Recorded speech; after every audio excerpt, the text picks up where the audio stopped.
Bonjour et bienvenue dans ce podcast, La lecture obscure. Je m'appelle Gaëtan Ballester et je vais vous accompagner lors de ces échanges audio, des échanges parfois solitaires et parfois accompagnés, autour de thématiques qui aborderont la posture de thérapeute professionnel et l'entrepreneuriat.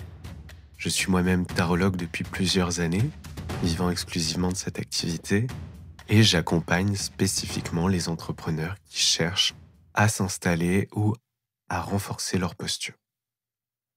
Dans ce premier épisode de podcast, j'avais à cœur de vous partager un sujet qui m'a été difficile de surmonter lorsque je me suis lancé en tant que tarologue, celui de fixer mes prix.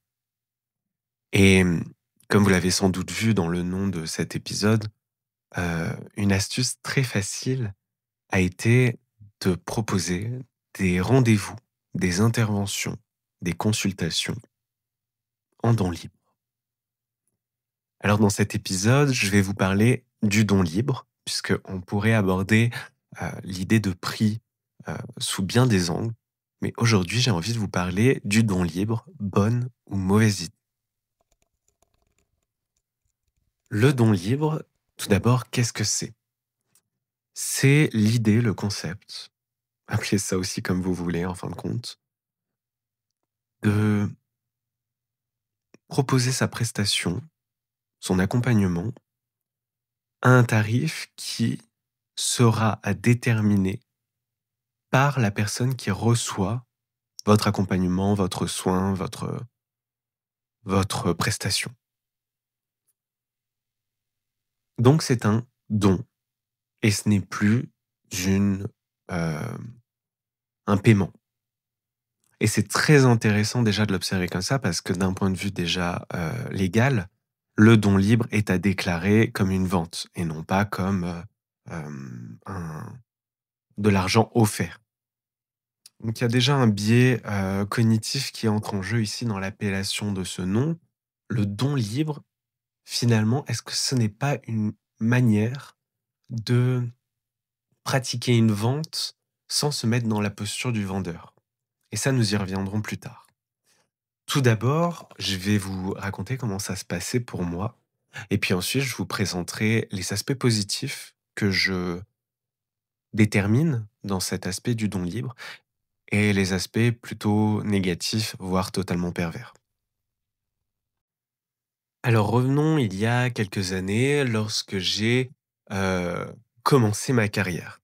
Déjà, j'étais également boulanger, donc j'avais, mon autre casquette, ce qui faisait que, je ne dépendais pas de mon activité de thérapeute pour, gagner ma vie, tout simplement et j'en étais au tout début de mes déclarations, URSSAF et ça, nous y arriverons dans une seconde partie.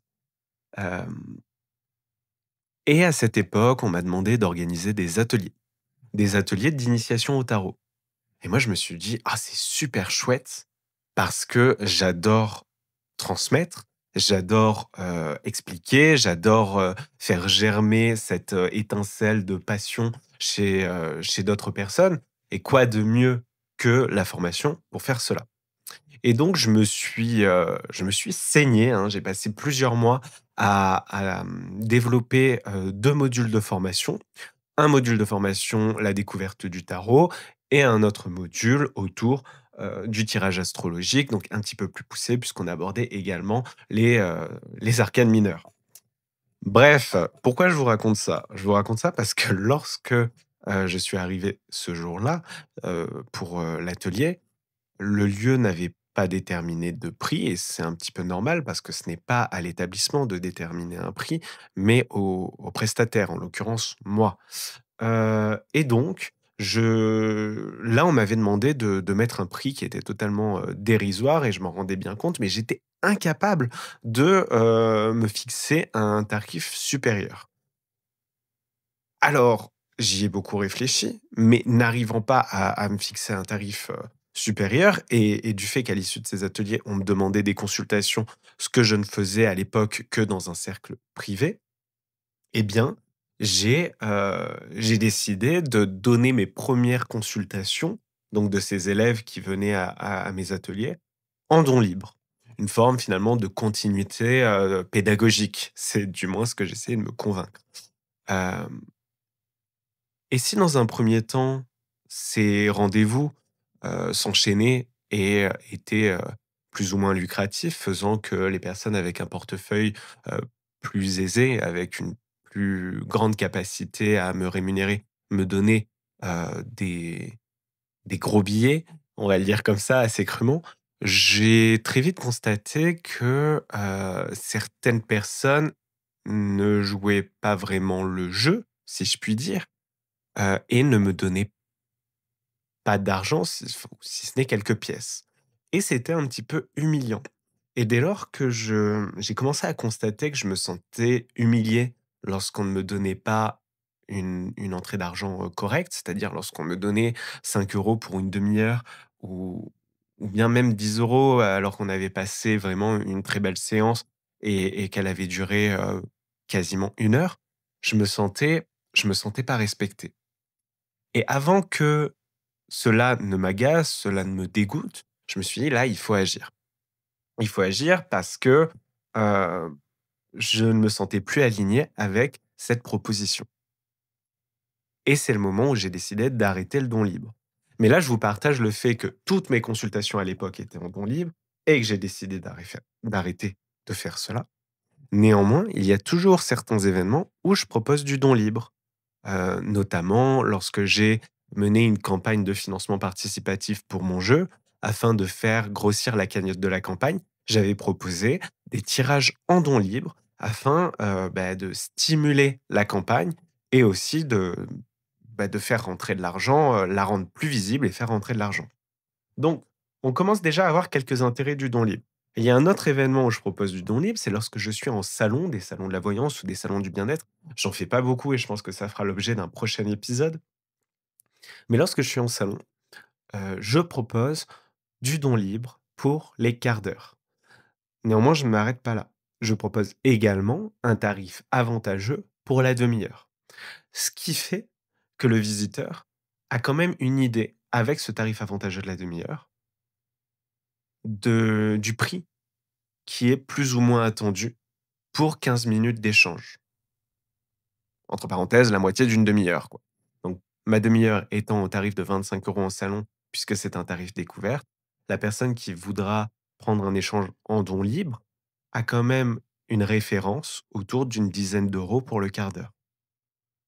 D'autre part, hem, ça me permet lors de ces salons d'échanger avec certaines personnes qui ne se seraient peut-être pas, offert une séance à un prix fixe, ou qui ont de prime abord la curiosité de vouloir, découvrir ce que je propose avant d'aller plus loin. C'est aussi lors de ces salons des rencontres qui me permettent d'offrir à des personnes qui n'ont pas la capacité financière de se payer une séance, un petit temps d'échange humain et hyper, je sais pas comment le dire, j'ai énergétique en tête, mais puissant, voilà, avec les cartes. Ça, c'était pour la petite anecdote personnelle, et je me souviendrai toujours de Marie. Je ne sais pas si Marie écoutera ce podcast. Je sais qu'elle suit, assidûment sur les réseaux sociaux.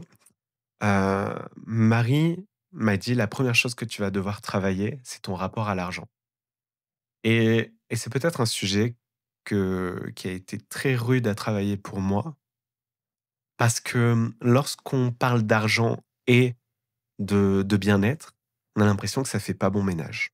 Pour beaucoup, on se dit: «Ah ben non, si c'est quelque chose qui fait du bien, ça ne peut pas être, marchandé, ça ne peut pas être, vendu, ça ne doit pas avoir de prix». Ça ne doit pas avoir de prix dans le sens noble où, ça a une valeur inestimable, mais malheureusement, on vit dans un monde, hyper capitaliste, où on doit payer notre loyer, nos crédits, notre essence. On a des charges de tous les côtés. Rien que là, actuellement, je dois payer le logiciel de montage sur lequel je monte ce podcast.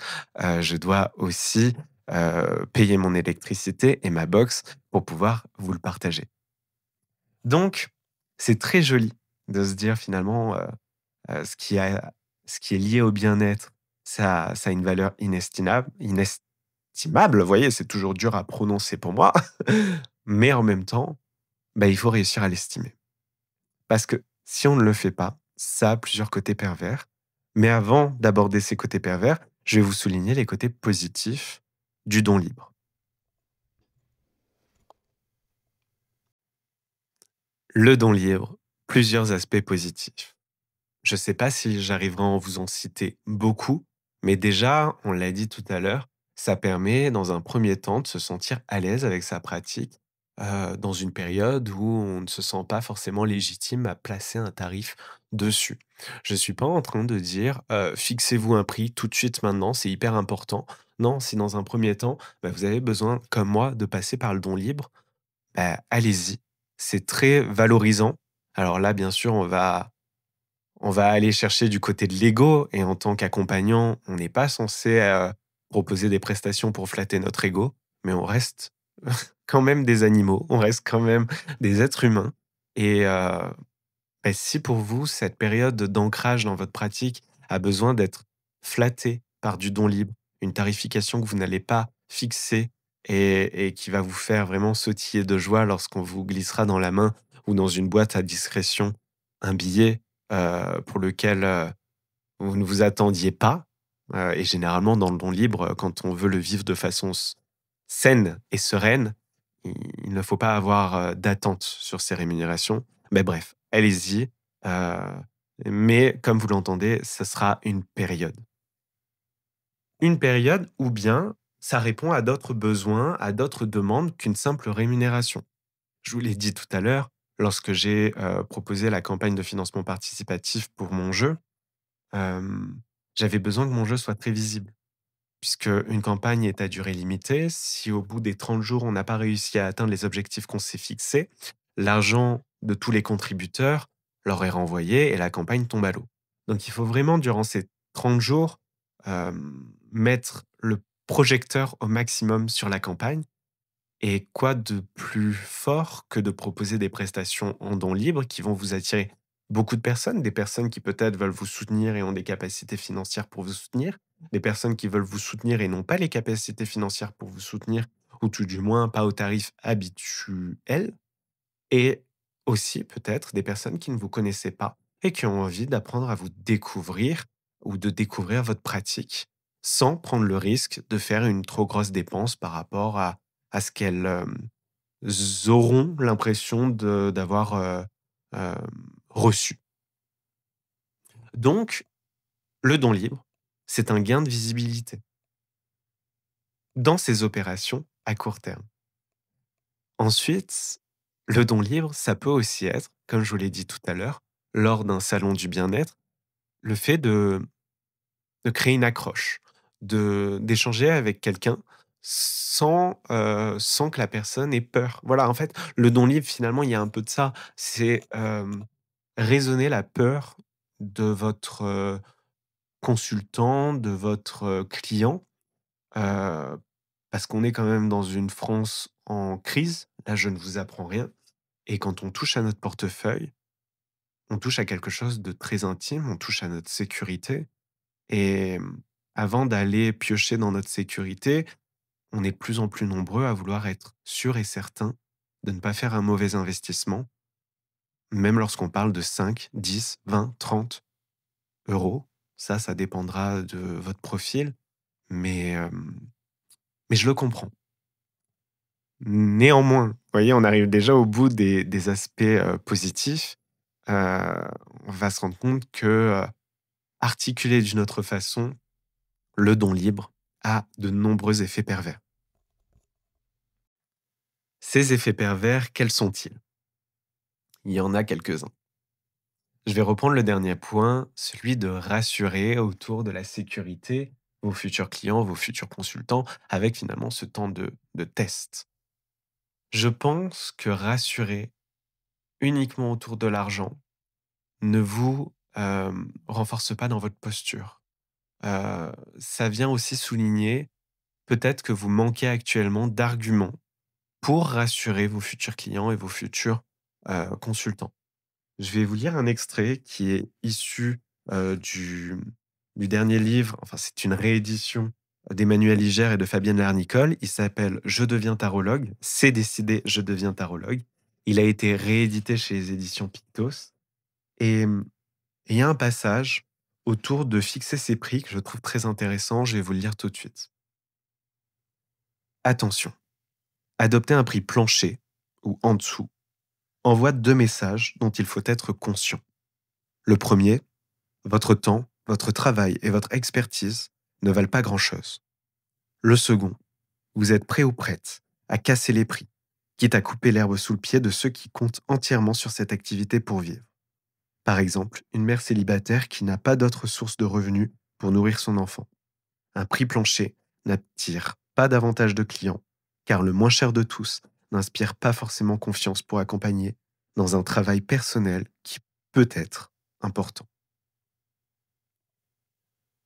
Alors, je vous laisserai peut-être revenir en arrière dans ce podcast pour le réécouter une seconde fois, mais je trouve que c'est très intéressant. Déjà, on voit que ce tarif, finalement, peut aussi créer une forme de suspicion. Une suspicion de la part des clients, mais il y a aussi un autre effet pervers. Vous êtes en train de casser un marché. Et moi-même, lorsque je propose des événements en don libre, je brade, je casse le marché. Et vous vous rendez bien compte que si ça reste sur la durée, vos consoeurs, vos confrères, euh, vous leur faites du mal. Et d'autre part, vous créez une attente illusoire de la part des clients, celle que le métier de tarologue, magnétiseur, sophrologue, qu'importe, finalement, n'a pas un tarif minimum. Et ça peut être dangereux, parce que c'est mal éduquer son client et c'est faire du mal à sa communauté. D'autre part, quand on regarde le don libre, j'entends de plus en plus des cercles de thérapeutes, des événements qui vous proposent le don libre, mais qui rajoutent cette petite phrase derrière qui, personnellement, est un petit peu grinçante. Le don libre est conscient. Alors, c'est pas vraiment une phrase, c'est plutôt deux mots, mais le est conscient, qu'est-ce qu'il vient dire finalement? C'est vous pouvez donner ce que vous voulez, mais faites-le en pleine conscience. Vous vous foutez pas de notre gueule, quoi. Alors, bien sûr, on va utiliser un champ lexical beaucoup plus doux, beaucoup plus crème, beaucoup plus bien-être, avec le et conscient, presque comme si cet argent était une énergie spirituelle. D'ailleurs, on entend de plus en plus que l'argent est énergie qui doit circuler. Moi, je trouve que c'est un petit peu dangereux de donner des intentions, une puissance presque mystique à un système économique.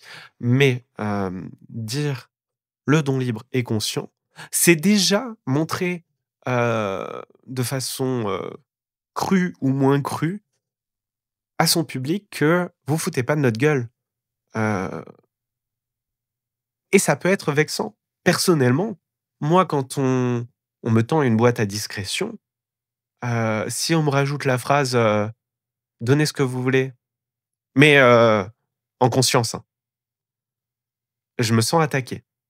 Je me sens attaqué parce que ce n'est pas justement le principe du don libre. Le don libre, c'est le fait de pouvoir donner ce que l'on veut.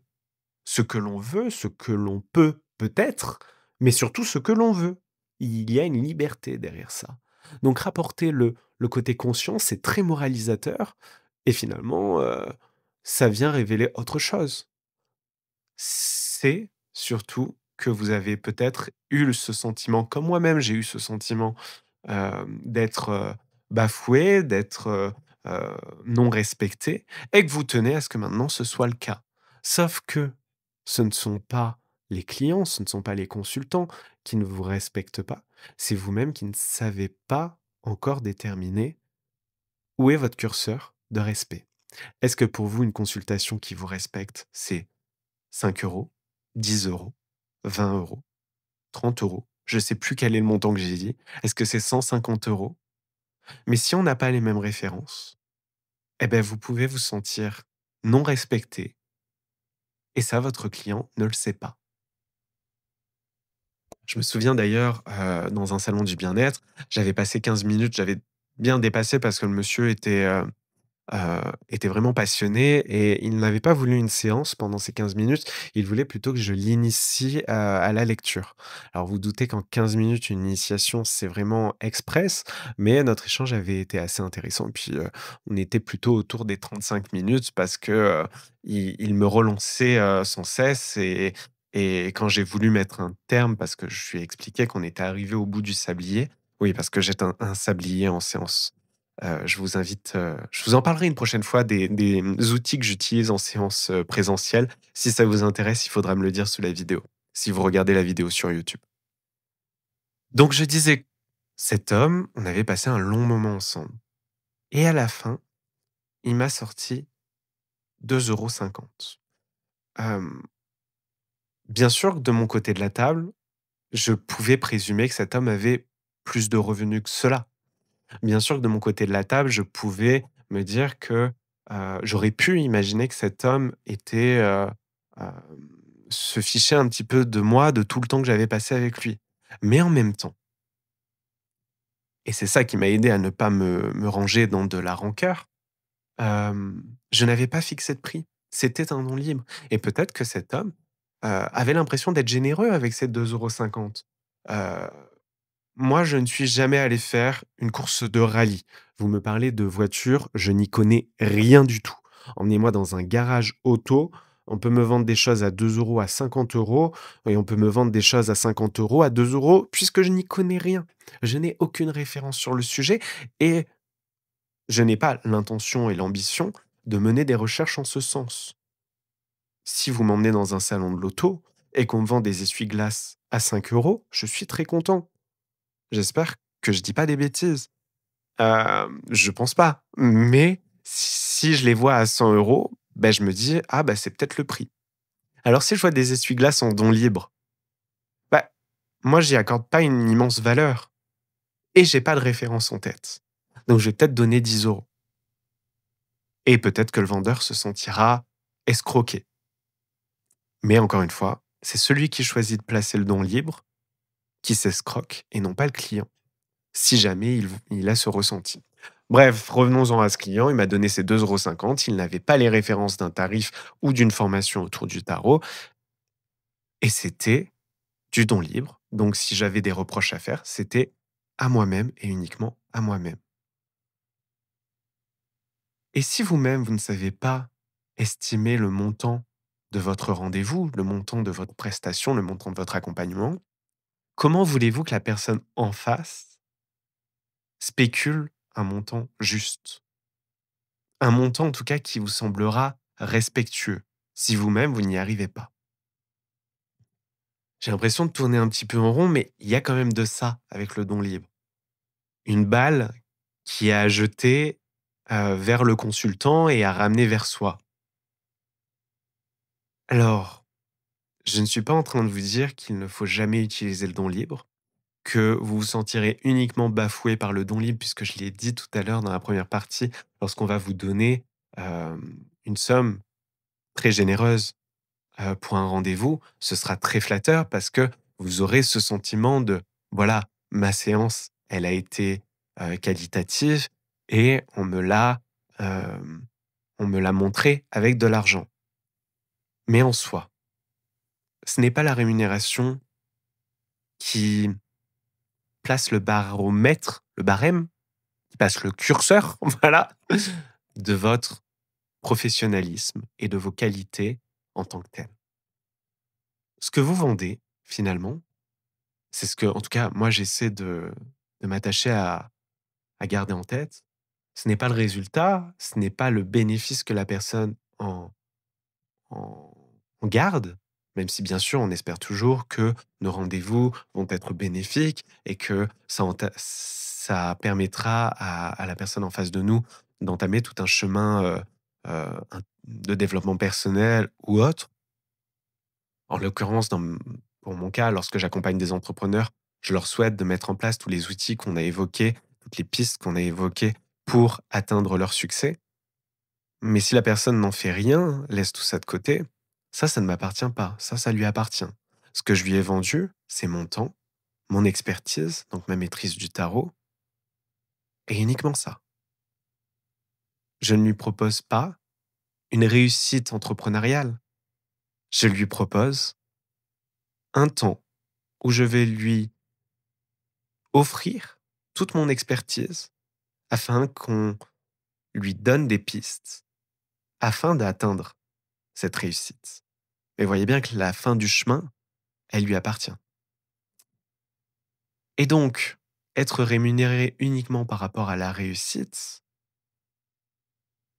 c'est nier vos compétences, c'est nier le temps que j'y ai passé, c'est nier mon expertise sur mon accompagnement avec le tarot. Et ça peut avoir un effet très pervers. Parce qu'on peut faire un accompagnement de grande qualité, mais qui, dans l'instant, peut-être à tout jamais, n'aura aucun résultat. Parce que lors de nos rendez-vous, nous ne sommes pas tout seuls. En tout cas, dans ma pratique, je ne suis pas tout seul. Je suis en interaction avec mon client, mon consultant. Et je pense qu'il faut avoir tout ça en tête. Parce que sinon, travailler dans le milieu du bien-être, ça peut être une véritable injonction au perfectionnisme qui n'existe pas du fait que nous avons chacun nos croyances, chacun nos attentes. Et dans le but de fixer vos prix, vous pouvez effectivement placer du don libre, le temps de d'écrire votre fiche de vente finalement, en décrivant ce que vous allez proposer, le temps que vous allez y consacrer et les bénéfices que la personne en face peut potentiellement en retirer. Et une fois que vous aurez fait tous ces exercices, je vous invite fermement à placer des prix pour ni brader le marché, ni brader votre estime de vous et, et pouvoir perdurer dans cette pratique qui est magnifique, qui est l'accompagnement, qu'importe votre outil ou votre non-outil, que vous utilisiez le magnétisme, les huiles essentielles, la respiration ou comme moi, les cartes, ce n'est pas un sujet facile. J'ai dû cheminer là-dessus et peut-être qu'actuellement vous êtes aussi sur ce chemin de croix, ce chemin euh, de développement personnel. Mais le signal d'alarme, et je m'arrêterai sur cette phrase pour ce podcast, le signal d'alarme qu'il faut surtout entendre, c'est à partir du moment où le don libre vous apporte de la rancœur, du déplaisir, ou vous donne un sentiment d'humiliation, il faut arrêter le don libre et fixer vos tarifs. Alors, je sais que je viens de vous dire qu'on allait s'arrêter là, mais j'ai à cœur de conclure ces podcasts avec une proposition de tirage. Alors, je vais vous partager un tirage, mais je vous présenterai aussi sa structure pour que vous puissiez le reproduire à la maison si vous avez un tarot, un oracle, qu'importe. Et donc, ce tirage, il est autour de fixer ses prix. C'est un tirage très simple puisqu'il est en deux cartes. La première, qui est là pour expliciter pourquoi ai-je du mal à mettre un prix. Et la seconde carte, un conseil, tout simplement. Que dois-je entendre autour de mon prix? Quel est ce conseil que j'ai besoin de recevoir autour de mon prix? Vous pouvez penser à une offre en particulier ou non. À vrai dire, moi, en retournant ces 2 cartes, je n'avais pas, de d'offre particulière en tête et c'est comme ça que je vais vous lire mes cartes. Donc la première carte, pourquoi ai-je du mal à mettre un prix? Même si j'ai travaillé dessus, on va pas se mentir, à chaque fois qu'il y a une nouvelle offre, une nouvelle prestation, il y a toujours ce questionnement de quel est le juste prix? Et et là, j'ai tiré ce 7 de bâton. Alors sur un set de bâtons, si vous ne connaissez pas la carte, on a une personne qui, en posture défensive, tient un bâton à l'horizontale face à 6 autres lances qui, qui sont pointées en sa direction. C'est une posture assez défensive, mais surtout une posture où on cherche à protéger sa place, une place un peu plus élevée que celle de ses détracteurs. Et donc, ici, pourquoi ai-je du mal à mettre un prix? Bien, semble-t-il, c'est une difficulté à se positionner sur une tarification haut de gamme. J'ai du mal à me visualiser comme, expert peut-être dans ce domaine alors que c'est ce que je vous recommande et une fois que ça c'est accepté pour moi, j'arrive plus facilement à fixer un tarif. Et d'ailleurs, quels conseils dois-je entendre autour de mon prix? J'ai la carte du pendu et avec la carte du pendu, on voit qu'il y a tout un lien, on voit qu'il y a aussi, heu, toute une forme, d'attachement, une forme de croissance. Ici, du coup, je dois peut-être souligner que dans mes accompagnements, il y a tout un lien qui perdure, bien au-delà de la simple séance.